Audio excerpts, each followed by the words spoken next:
Bonjour à tous, aujourd'hui on va faire le fameux gâteau qui a atteint des millions de vues sur les réseaux sociaux et franchement j'avais envie de le tester pour voir vraiment est-ce qu'il valait le coup, est-ce que je vais avoir moi aussi des millions de vues, pourquoi pas. Donc je voulais le partager avec vous. Donc ce fameux gâteau il se compose de 3 petits ingrédients, du lait, des fameux Oreos, de la levure chimique, donc pas besoin ni d'œufs, ni de farine, ni de chocolat, ni de rien du tout.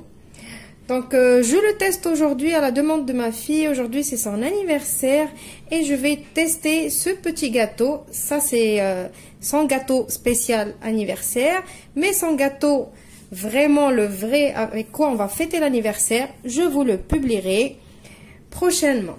Donc il vous faut 460 ml de lait, 450 g d'Oreo.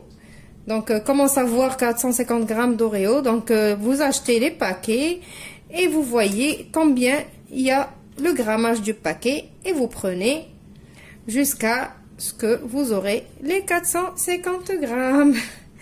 Voilà, donc il vous faut aussi une levure chimique de 15 g.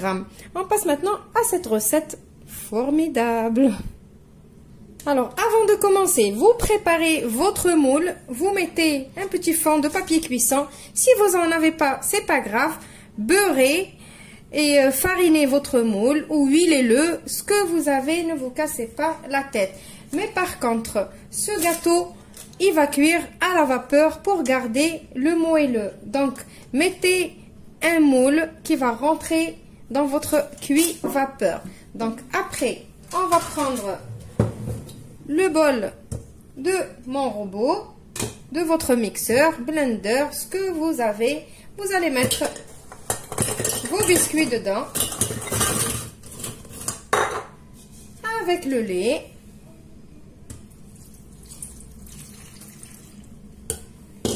avec la levure. Vous voyez comme il est trop facile ce... Je mets la levure et je vais mixer tout ça. Et je vous retrouve juste après. Voilà, voilà la texture. Donc maintenant, je vais mettre directement dans mon moule.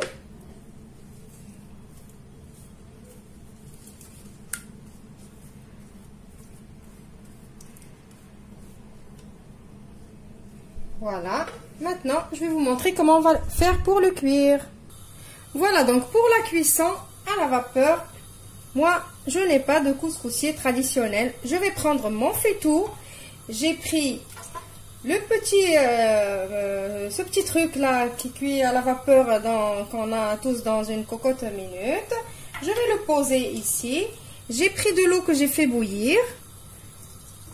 Je vais en mettre ici. Pas beaucoup d'eau parce qu'on veut juste que c'est la vapeur qui fait cuire le gâteau. Comme ça.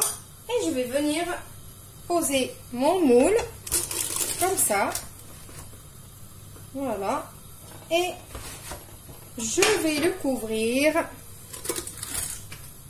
Et je vais le laisser cuire pour 30 minutes. Ou jusqu'à ce que je vais venir piquer avec... mon cure-dent, si ça sort sec, comme d'habitude, comme pour faire cuire les gâteaux normaux. Et si c'est sec, j'arrête la cuisson. Si c'est pas sec, ben, je rallonge ma cuisson. Alors, juste une petite astuce ou une petite remarque. Si vous voyez que ça ferme pas et qu'il y a de la vapeur qui s'échappe, ben, prenez un petit... une petite serviette ou un petit torchon et vous le mettez sur les côtés comme ça, mais faites bien attention pour que la serviette ou le torchon n'arrive pas jusqu'en bas pour que ça ne prenne pas feu. C'est pas notre but. Voilà. Alors en attendant que notre gâteau est en train de cuire, ben, je vais préparer une ganache quand même. Je ne vais pas lui donner le gâteau comme ça, là sans rien. Donc ici j'ai 200 g de chocolat mélangé, chocolat au lait et chocolat noir. J'ai mis que 50 g de chocolat noir et le reste c'est du chocolat au lait. Vous savez, les enfants ils n'aiment pas trop le chocolat noir. J'ai ici 100 ml de crème liquide. Qu'est-ce que je vais faire? Je vais mettre ma crème liquide à chauffer dans ma casserole. Commence à peine à chauffer. Et je vais remettre le chocolat dedans. Donc ma crème elle est chaude maintenant. Je vais mettre mon chocolat dedans. Et avec mon petit fouet, je vais venir touiller jusqu'à ce que tout ce chocolat soit bien fondu. Donc n'hésitez pas à bien émulsionner. Ça veut dire bien touiller pour que tout se mélange bien. Tout le mélange se mélange bien.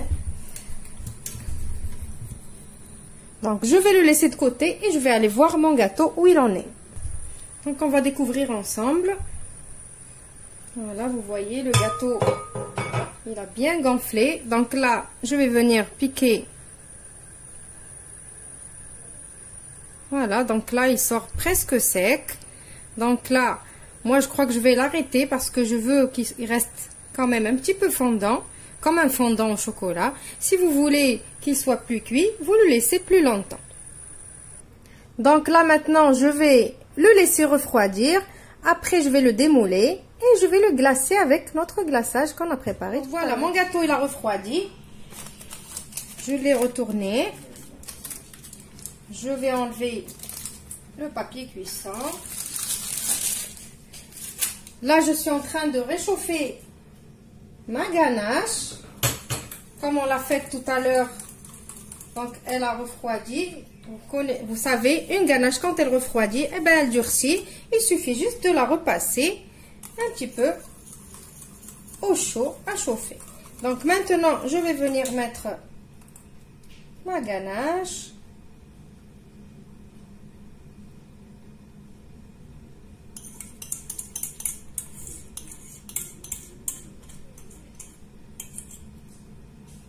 Voilà.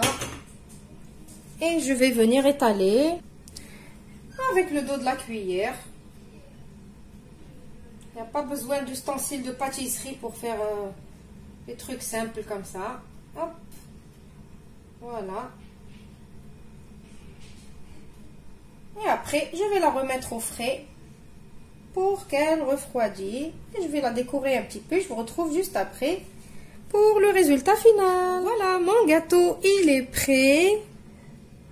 Voilà, je l'ai laissé au congélateur un petit peu jusqu'à ce qu'il a pris.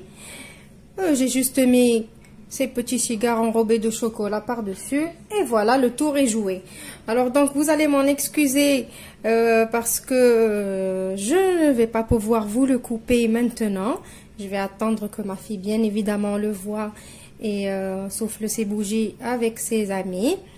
Et promis, je vous ferai une photo de l'intérieur du gâteau ou peut-être même une petite vidéo, pourquoi pas, pour que vous voyez comment est la texture de ce gâteau qui a atteint des centaines de millions de vues sur les réseaux sociaux. Donc voilà, j'espère que la recette, elle vous a plu, que vous allez l'essayer, mais je sais que vous attendez la petite vidéo de la découpe du gâteau pour vous convaincre. En attendant, je vous retrouve dans une autre vidéo prochainement. Au revoir et merci.